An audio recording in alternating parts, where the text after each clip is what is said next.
So this video, we're going to talk a little bit about the tsunamis that are often an event following a significant earthquake that occurs in the oceans of the world.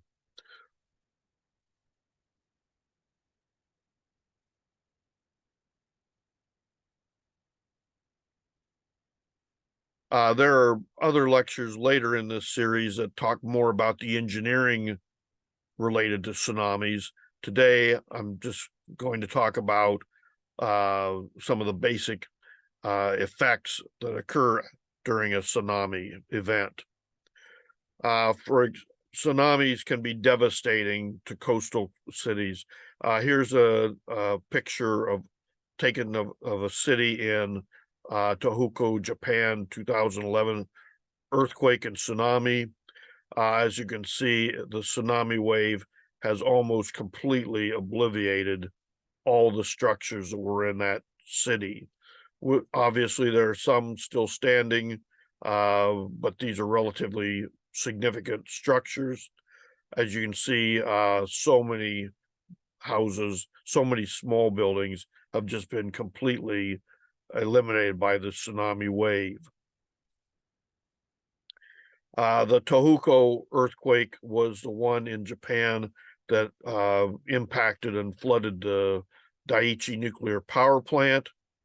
I had a chance to travel a little bit to this Tomioka station, which is just inside the impact zone of the radiation limits.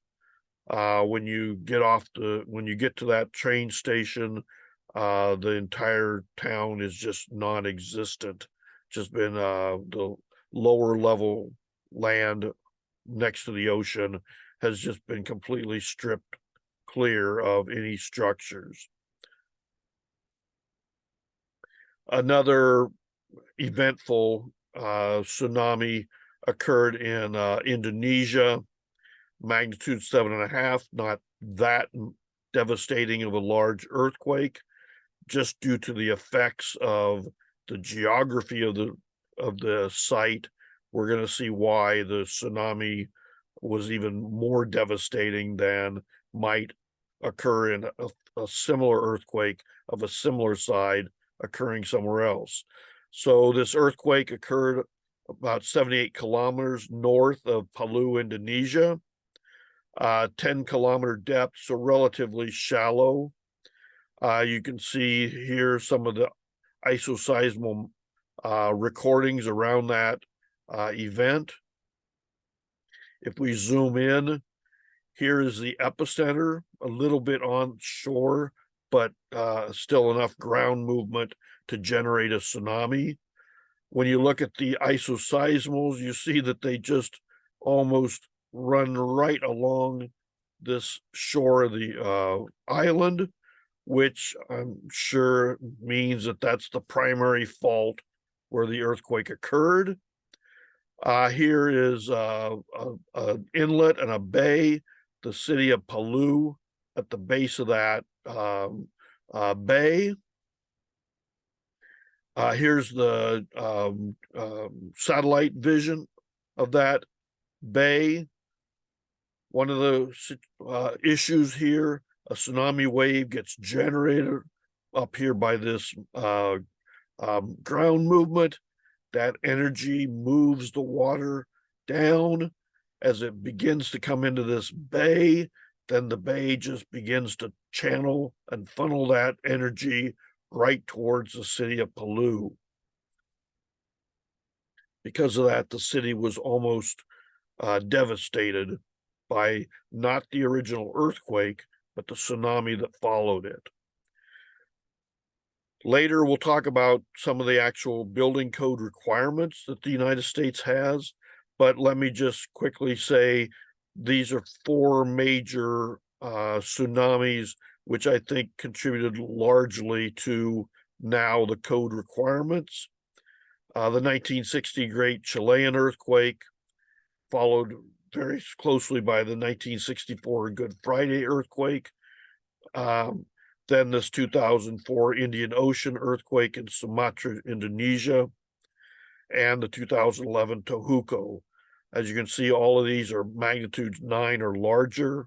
They generated very large tsunamis, waves that had devastating casualties throughout large regions of the earth. Almost all. I actually found out it's not quite all, but I thought originally there was completely all, but almost all recorded deaths due to tsunami waves in the continental United States have occurred in Crescent City, California, one small city along the coast of Northern California.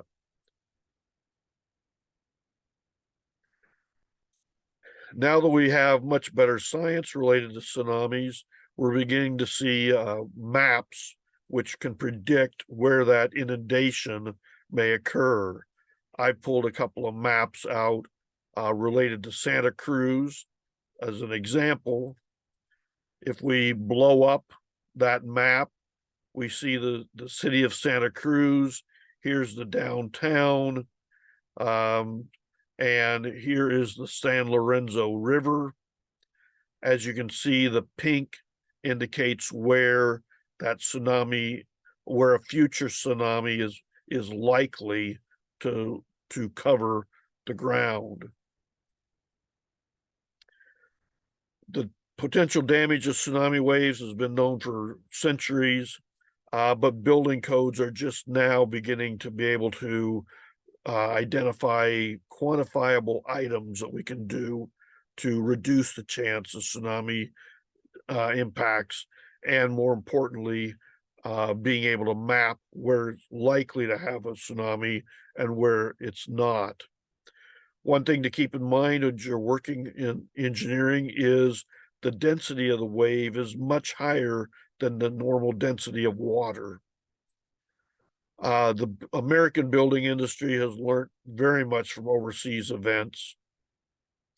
And we've learned that, when a tsunami occurs, there's actually many factors that go into what may get damaged.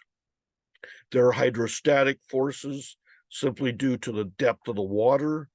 There's a hydrodynamic force because not only is this water flooding, it's also moving, and it carries a lot of energy in a dynamic form. There's the buoyancy of structures, meaning that the structure may actually be lifted out of the ground. And there's the lateral pressure with this water pushing against the side of a structure. The weight of the water needs to be accounted for.